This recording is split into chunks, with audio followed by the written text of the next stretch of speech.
நாளைக்கான வீடியோவில் என்ன நடக்குன்னு சொல்லிட்டு பார்க்கலாம். வீடியோக்குள்ளே போகிறதுக்கு முன்னாடி நம்ம சேனலை லைக் அண்ட் சப்ஸ்கிரைப் பண்ணிவிட்டு சப்போர்ட் பண்ணுங்கள். வீடியோ வந்துட்டு செம்ம இன்ட்ரெஸ்டிங்காக இருக்கும் மக்களே.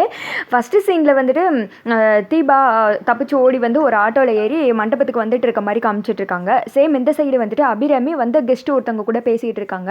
எங்களுக்கு முக்கியமான ஒரு வேலை வந்துருச்சு, மருமக பிள்ளையும் மாப்பிள்ளையும் கூப்பிட்டிங்கன்னா நாங்கள் கிஃப்ட் கொடுத்துட்டு கிளம்பிடுவோம் அப்படின்ற மாதிரி சொல்ல அபிராமி சொல்கிறாங்க, கல்யாணத்துக்கு வந்துட்டு கல்யாணத்தை பார்க்காம போனால் எப்படி, அதனால நீங்கள் கல்யாணத்தை முடிச்சுட்டு பொண்ணு மாப்பிள்ளை கையிலே கிஃப்ட் கொடுத்துட்டு போங்க அப்படின்ற மாதிரி சொல்ல, ப்ளீஸ் அபிராமி எங்களுக்கு ஆசை தான், கொஞ்சம் புரிஞ்சுக்கோங்களேன் அப்படின்ற மாதிரி சொல்ல, அந்த இடத்துக்கு மீனாட்சி மைதிலி வர்றாங்க.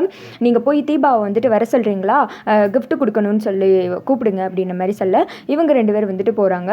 ஐயோ இவங்க 2 பேரா அப்படின்னு சொல்லிட்டு என்ன அப்படின்ற மாதிரி கேட்டதும், இல்லை உங்கள் அத்தை உன்னை கீழே கூப்பிட்றாங்க, வந்து கெஸ்ட்டுக்கு ஏதோ இம்பார்ட்டண்டான வேலையா அவங்க வந்துட்டு போகிறாங்க, அதனால உங்கள் கையில் கிஃப்ட் கொடுத்துட்டு போகணுமா அப்படின்ற மாதிரி சொல்ல, அதெல்லாம் நான் கல்யாணத்துக்கு முன்னாடி யாருக்கிட்டே கிஃப்ட் வாங்க மாட்டேன், நான் சொன்னேன் போய் அத்தைக்கிட்ட சொல்லிடுங்க அப்படின்ற மாதிரி சொல்ல, என்னடி பேசிகிட்டு இருக்க நீ, ஒழுங்காக வந்து கிஃப்ட் வாங்க, நீ இப்படிலாம் பேசுகிற ஆளே கிடையாது அப்படின்ற மாதிரி சொல்ல, ஐயோ தயவுசெய்து இப்படி சொல்லுங்கள், கல்யாணத்துக்கு அப்புறம் தான் நான் யார்கிட்டையுமே கிஃப்ட் வாங்குவேன், எனக்கு போன தலைவலியை திருப்பி கொண்டு வந்துடாதீங்க, தயவுசெய்து இங்கே இந்த இடத்த காலி பண்ணுங்க அப்படின்ற மாதிரி சொல்ல, 2 பேர் வெளியில் வந்துடுறாங்க. மைதிலி சொல்கிறாங்க, இவன் இப்படி பேசிகிட்டு இருக்கா, தீபா காலையிலேருந்து சரியே கிடையாது, எனக்கு என்னமோ இது வேற யாரோ மாதிரியே தோணுது அப்படின்ற மாதிரி சொல்ல, காலையில் அவன் என்னை அடித்ததுலேருந்தே எனக்கு மனசே சரியில்லை, அதனால தான் நான் அவகிட்ட பேசுறதே நிறுத்திட்டேன் அப்படின்ற மாதிரி சொல்ல, சரி வா முதல்ல உங்கள் அத்தைக்கிட்ட போய் இந்த விஷயத்தை போய் சொல்லுவோம் அப்படின்னு சொல்லிட்டு விறுவிறுன்னு போகிறாங்க.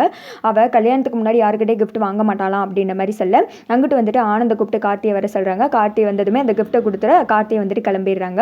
அப்புறமேட்டு அத்தை காலையிலேருந்து அவள் ரொம்ப கடுகுன்னு இருக்கா அத்தை, என்னன்னே தெரியல அப்படின்ற மாதிரி சொல்ல, உண்மையாகவே தீபா தான் இப்படி வரமாட்டேன்னு சொன்னாலா அப்படின்னு சொல்லிட்டு அபிராமி கேட்க, ஆமத்தை அப்படின்றாங்க. சரி நானே போய் பேசிக்கிறேன் அப்படின்னு சொல்லிட்டு அபிராமி ரூமுக்கு போகிறாங்க.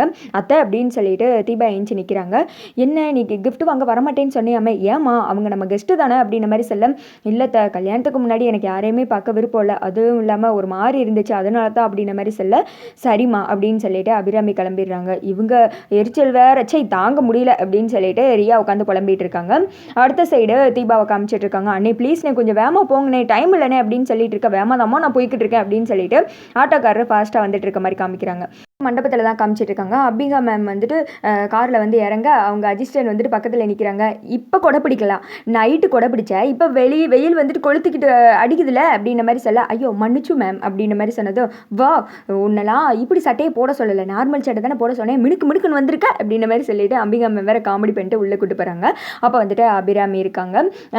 ஏய் அம்பிகா நீ எங்கே ஆளவே காணும், உன்னை நான் எவ்வளோ நேரம் தேடின தெரியுமா அப்படின்ற மாதிரி சொல்ல, ஐயோ எங்கேயுமே போகல, பக்கத்தில் சின்னதாக வேலை கடை வரைக்கும் தான் போனேன் அப்படின்ற மாதிரி சொல்ல, எதுக்கு கடைக்கு அப்படின்னது, சார்பா நான் கிஃப்ட் கொடுக்க வேணாமா அப்படின்ற மாதிரி சொல்ல, ஐயோ நமக்குள்ளே எதுக்கு இந்த ஃபார்மாலிட்டி அப்படின்ற மாதிரி சொன்னது, அதெல்லாம் கிடையாது, இது என்னோட அன்பு பரிசு, கண்டிப்பாக ஏற்றுட்டு தான் ஆகணும், அது மட்டும் கிடையாது, இதை என்னோட கையாலே நான் மணமகளுக்கு போடுவேன் அப்படின்ற மாதிரி சொல்ல, சரி செலெக்ஷன் எப்படி இருக்குன்னு பார்க்குறியா அப்படின்ற மாதிரி சொல்ல, ஓ செலெக்ஷன் வந்துட்டு சோட போகாது வா அப்படின்னு சொல்லிட்டு தீபா ரூமுக்கு வந்துட்டு கூப்பிட்டு போகிறாங்க. தீபா வந்துட்டு உள்ள அவங்க 2 பேர் வந்ததை பார்த்ததுமே ஏஞ்சி நிற்கிறாங்க. யாரத்தை இது அப்படின்ற மாதிரி கேட்க, என்னம்மா அதுக்குள்ளே மறந்துட்டியா, என் ஃப்ரெண்டு அம்பிகா நேத்தெல்லாம் அவங்க கூட டான்ஸ் ஆடணுமே, என்ன இது எப்படி கேட்டுட்டு இருக்க அப்படின்ற மாதிரி சொல்ல, ஐயோ அப்படியா என்னை மன்னிச்சிருங்க மேம், எனக்கு ரொம்ப தலைவலியா அதான் ஒரு மாதிரி ஏதோ வந்துட்டு பேசி மன்னிச்சிருங்கத்த அப்படின்ற மாதிரி சொல்ல, ஐயோ பரவாயில்லம்மா அதனால ஒன்றும் இல்லை அப்படின்னு சொல்லிட்டு அம்பிகா மேம் வந்துட்டு உனக்காக இந்த கிஃப்ட் வாங்கினேன் பார்க்குறியா நெக்லஸ் அப்படின்னு சொல்லிட்டு பார்க்க, ரியா வந்துட்டு ஐயோ சூப்பராக இருக்குது, சூப்பர் கலர், சூப்பர் டிசைன் அப்படின்ற மாதிரி கொந்தளிக்க ஆரம்பிச்சிடுறாங்க. அவங்களுக்கு தான் இந்த மாதிரி கிஃப்ட்டை பார்த்தாலே பறப்பாங்களே,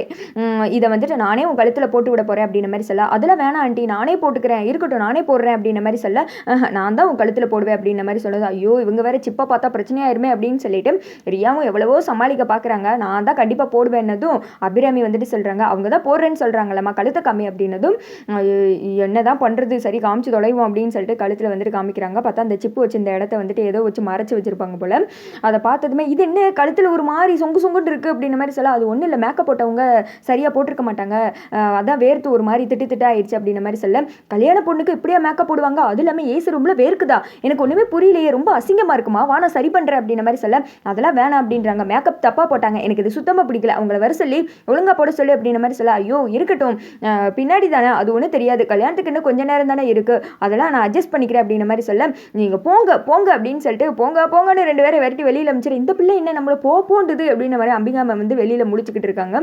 சரி நீ இங்கே இரு எனக்கு ஒரு சின்ன வேலை அப்படின்னு சொல்லிட்டு அபிராமி அவங்க கிளம்பிடு. அந்த இடத்த மீனாட்சி மைதிலையும் பார்க்குறாங்க. இந்த தீபா இருக்கல்ல அவளுக்கு மேக்கப்பே சரியில்லை, சொன்னால் ஏதோ வந்துட்டு போங்கன்னு விரட்டி விடுறா அப்படின்ற மாதிரி சொல்ல, ஐயோ அவள் போர் பெரிய அக்க போர், காலையிலேருந்து இப்படி தான் நடந்துட்டு இருக்கா, கடுகடுன்னு என்னத்தையும் முழுங்கின மாதிரியே இருக்கா.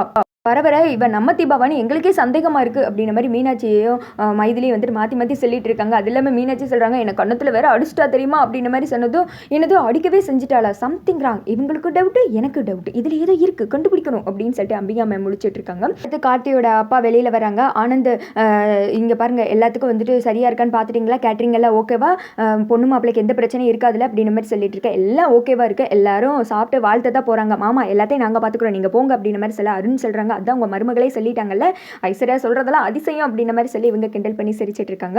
அடுத்த சைடு அம்பிகா மேம் தான் காமிச்சிட்டு இருக்காங்க. மீனாட்சி எனக்கு அவசரமாக ரெஸ்ட் ரூம் வருது போகணும் அப்படின்ற மாதிரி சொல்ல, அதான் நம்ம தீபா ரூம்லேயே பாத்ரூம் இருக்குல்ல அங்கே போயிருங்க அப்படின்ற மாதிரி சொல்ல அம்பிகா மேம் வந்துட்டு பாத்ரூம்குள்ளே போகிறாங்க. இங்கிட்ட வந்துட்டு அதுங்களே அபிராமி தீபாவை கூப்பிட்டு போய் கீழே ஒரு பாட்டிக்கிட்ட ஆசீர்வாதம் வாங்க வச்சு கிஃப்டெல்லாம் கொடுத்து கொண்டு வந்து ரூமில் விட்டு போகிறாங்க. இவங்க வேற எப்போ பார்த்தாலும் ஆசீர்வாதம் கிஃப்ட்டுன்னு எரிச்சலாக கிளப்பிட்டு இருக்காங்க அப்படின்ற மாதிரி சொல்ல அந்த இடத்துக்கு ரம்யா வர்றாங்க. வா ரம்யா சீக்கிரம் இந்த கெட்ட அவுத்து விடு, எனக்கே எரிச்சலாக இருக்குது அப்படின்ற மாதிரி சொல்லி இவங்க பேசுகிறதெல்லாம் அம்பிகா மேம் கேட்டுடுறாங்க. ஓ இவங்க 2 பேரும் யாருன்னே தெரியல அப்படின்னு சொல்லிட்டு வெறும் வந்து எந்த நீங்கள் யார் என்ன கெட்டப்பு மாஸ்க்கு அதுதான் பேசிகிட்டு இருக்கீங்க, அப்போ தீபா எங்கே அப்படின்ற மாதிரி சொல்ல இவங்க 2 பேருமே வந்துட்டு அப்படியே ஷாக் ஆகி போய் அம்பிகா மேமே பார்த்துட்டு இருக்க. இப்போ என்ன பண்ணுற பாருங்க, இதை உடனே எல்லாருக்கிட்டையும் சொல்கிறேன் அப்படின்னு சொல்லிட்டு அம்பிகா மேம் வந்துட்டு கிளம்ப போகிறாங்க. இவங்க டக்குன்னு அம்பிகா மேம் வந்துட்டு பிடிச்சி மயக்கமாக்குறாங்க. அதோட பார்த்தீங்கன்னா இந்த வீடியோ வந்துட்டு முடிஞ்சிருது.